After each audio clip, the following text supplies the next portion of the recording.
اعوذ باللہ من الشیطان الرجیم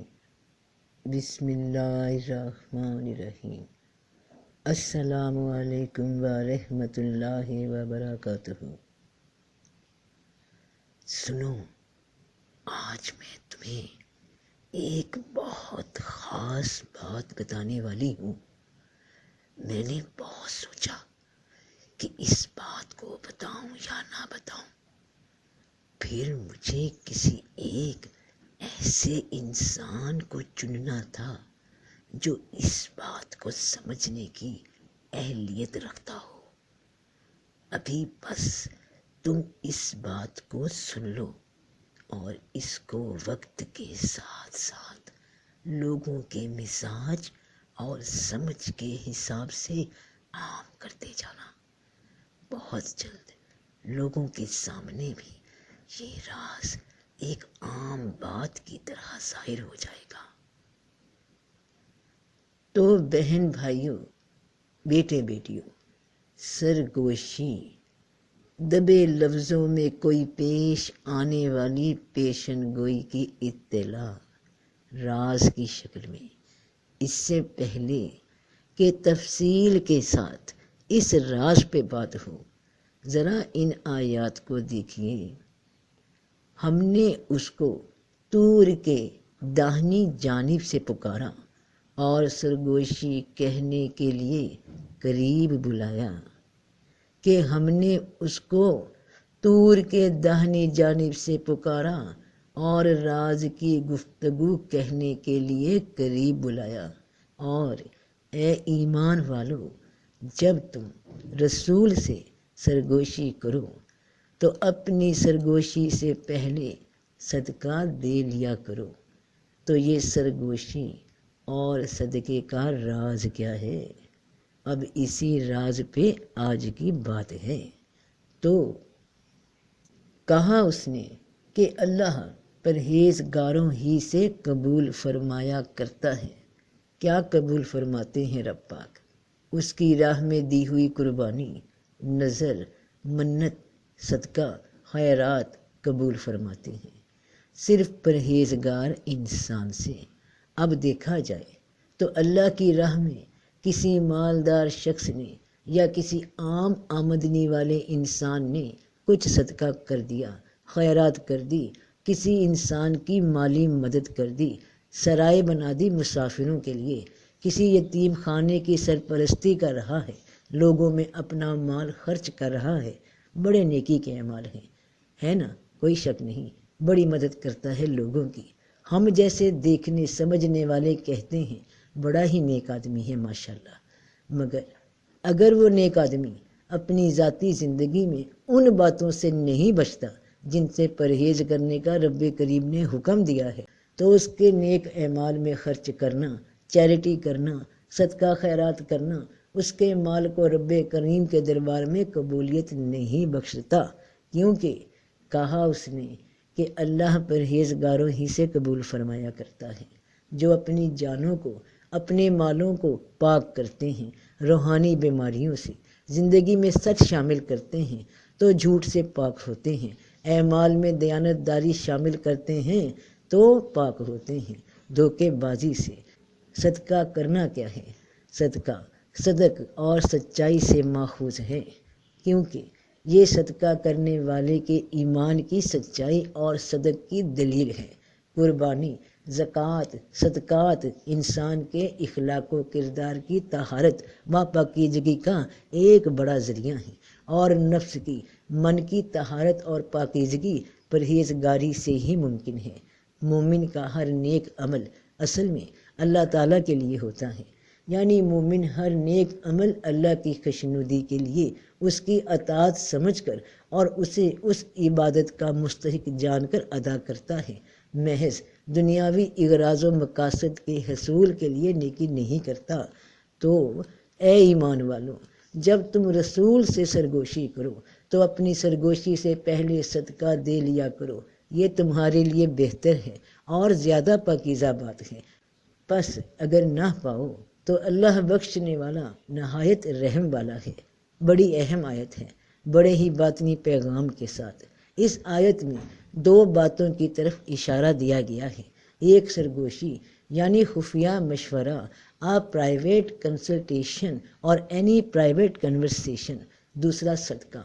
پہلے صدقے والی آیت مکمل سمجھنے کی کوشش کرتے ہیں تو سچ یعنی صدق، صدق یعنی صدقہ، اور صدقہ قبول ہوتا ہے پرہیزگاری کے بعد۔ اب اس آیت کو بڑی غور سے پڑھیے کہ اے ایمان والو، جب تم رسول سے سرگوشی کرو تو اپنی سرگوشی سے پہلے صدقہ دے لیا کرو۔ تو کچھ دیر کے لیے وقتی طور پہ اس آیت کو دنیاوی ظاہری سمجھ کے لحاظ سے سمجھیے کہ ایک دنیاوی نقشہ سا بناتے ہیں کہ فرض کیا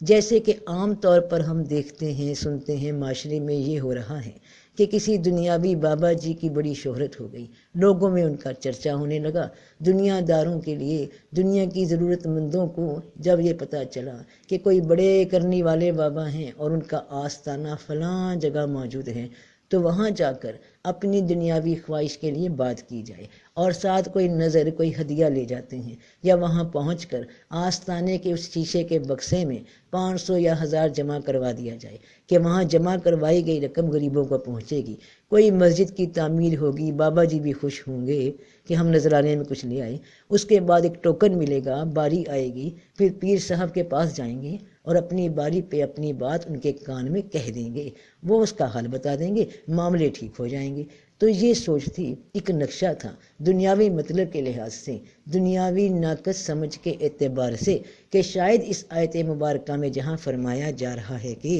اے ایمان والو، جب تم رسول سے سرگوشی، خفیہ مشورہ، خفیہ صلاح کرو تو اپنی سرگوشی سے پہلے صدقہ دے لیا کرو،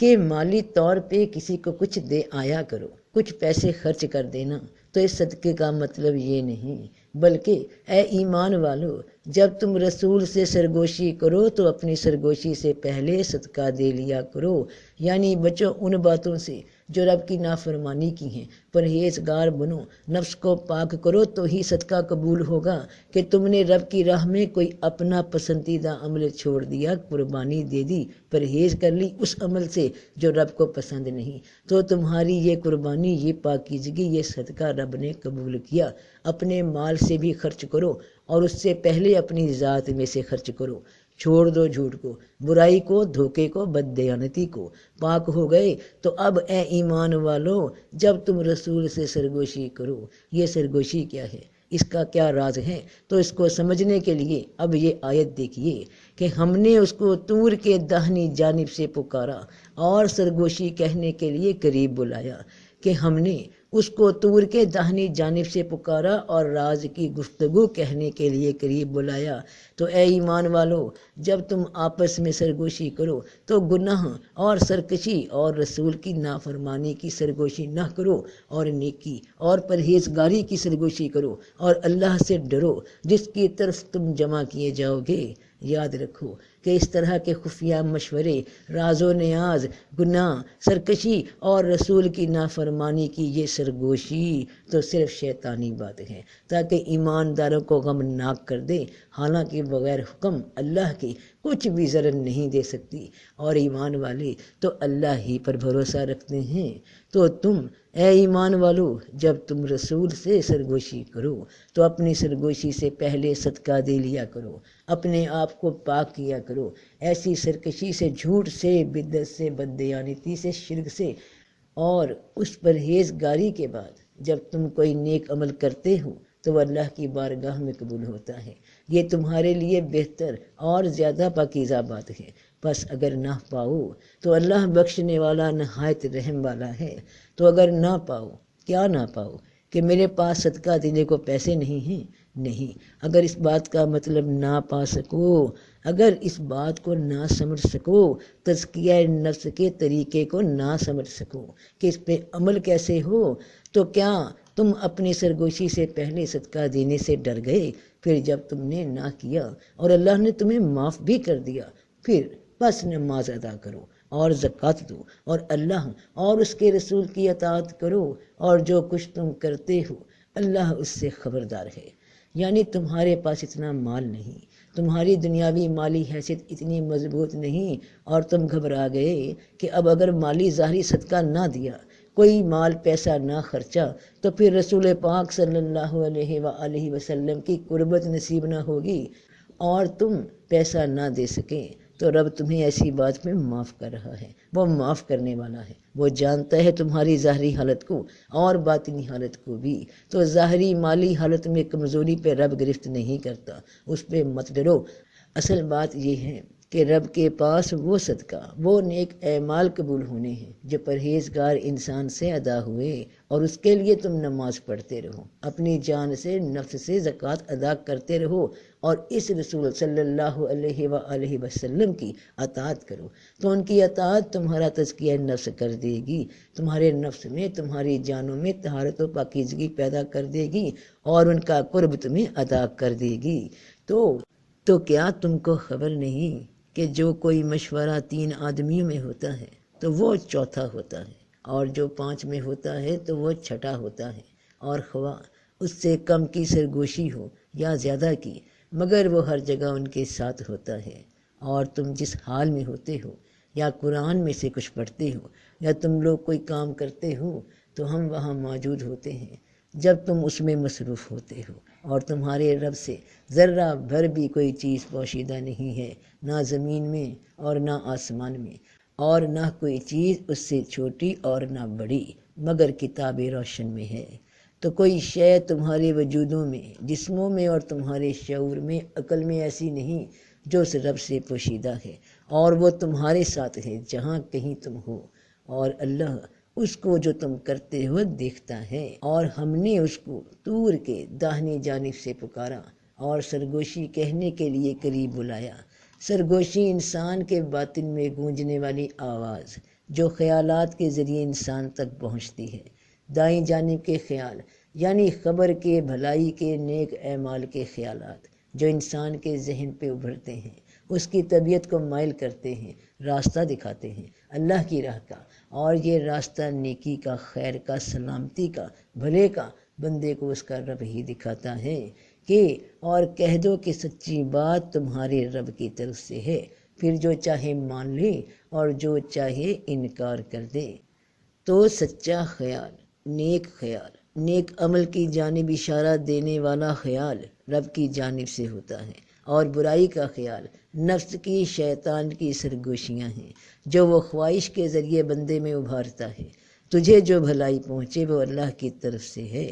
اور تجھے جو برائی پہنچے وہ تیرے نفس کی طرف سے ہے۔ تو نفس کی سرگوشیاں شیطان کی سرگوشیاں ہیں، وہ سرگوشیاں، وہ خیال، وہ ارادے، وہ نیت جو بندے کو اللہ کی راہ سے ہٹائے، رسول پاک صلی اللہ علیہ وآلہ وسلم کی اطاعت سے روگردانی سکھائے، جو تمہارے لیے مصیبت کا، عذاب کا باعث بنے۔ جبکہ نیک خیال، نیک راہ اللہ اپنے ہر بندے کو ہر دم دکھاتا ہے، اس کی بھلائی کے لیے، اسے برے انجام سے بچانے کے لیے ہر دم جو نیک خیال تم میں پیدا ہوتے ہیں وہ اللہ کی جانب سے ہیں۔ تو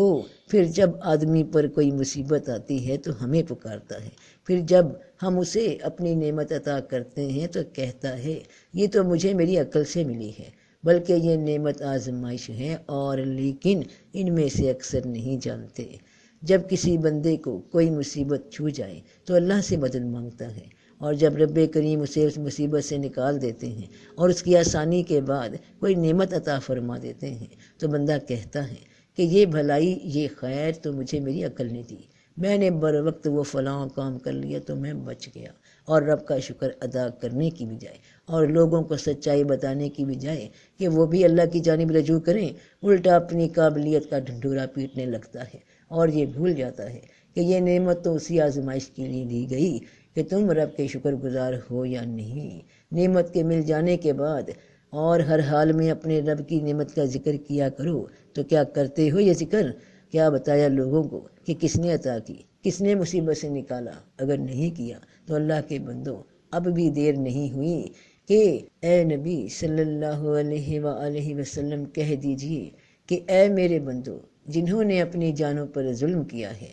اللہ کی رحمت سے مایوس نہ ہو، بے شک اللہ سب گناہ بخش دے گا، بے شک وہ بخشنے والا، رحم کرنے والا ہے۔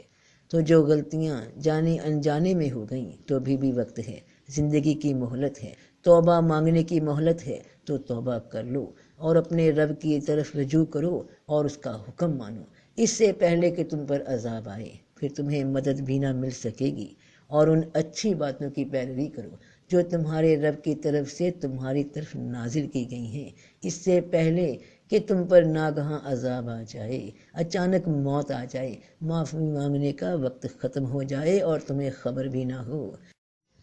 کہیں کوئی نفس کہنے لگے ہائے افسوس اس پر جو میں نے اللہ کے حق میں کوتاہی کی اور میں تو ہنسی ہی کرتا رہ گیا، یا کہنے لگے اگر اللہ مجھے ہدایت کرتا تو میں پرہیزگاروں میں ہوتا، تو ہدایت ہی تو دے رہا ہے اللہ۔ اور کہہ دو کہ سچی بات تمہارے رب کی طرف سے ہے،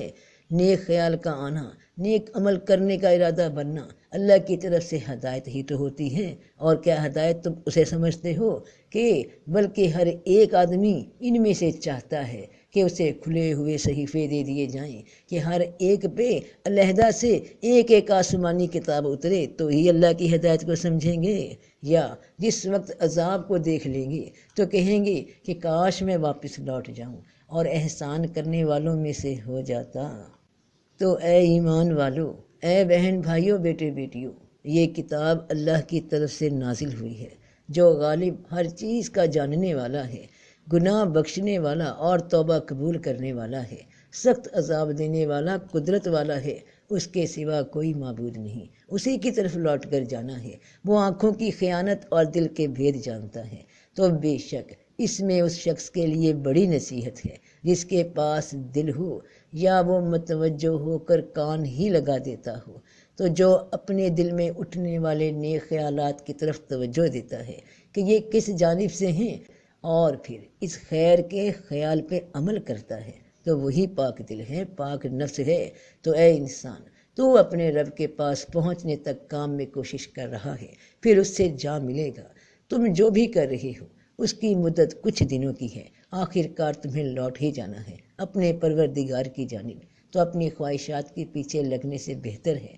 کہ اس آواز پہ غور کرنا جو تمہارے اندر گونجتی ہے، جو بھی نیکی کا خیال دل میں آئے اسے کر گزرنا۔ نماز پڑھنے کی طرف دھیان جائے تو یہ مت کہنا کہ پھر پڑھ لیں گے، کیا معلوم کہ وہ نیکی کرنے کا یا نماز پڑھنے کا پھر موقع ہی نہ ملے، کیا معلوم کہ رب کی جانب سے ایک آخری موقع دیا گیا ہو زندگی کے آخری سانس سے پہلے۔ توبہ کا، رجوع کا، تو بہن بھائیوں، بیٹے بیٹیوں، جانا تو ہے ہی رب کے پاس، لوٹ کر تو کیوں نہ زندگی کا نظام اس کی رضا کے مطابق قائم کیا جائے۔ یہ نماز کو قائم کرنے کا باطنی مفہوم ہے کہ اپنی زندگی کا نظام قائم کرنا اللہ کے حکم کے مطابق، اپنے رسول پاک صلی اللہ علیہ وآلہ وسلم کی حیات مبارکہ سے نمونہ لے کر ان کے احکام پہ اطاعت کی جائے، عمل کیا جائے، تاکہ اللہ ہم سے راضی ہو اور رسول پاک صلی اللہ علیہ وآلہ وسلم ہم سے راضی ہوں کہ ہم نے اچھے بندے اور اچھے امتی ہونے کے لیے کوشش کی، ایک اچھا مسلمان بننے کی کوشش کی۔ تو سب کا بھلا، سب کی خیر، جیتے رہو بہن بھائیوں، بیٹے بیٹیوں، فی امان اللہ۔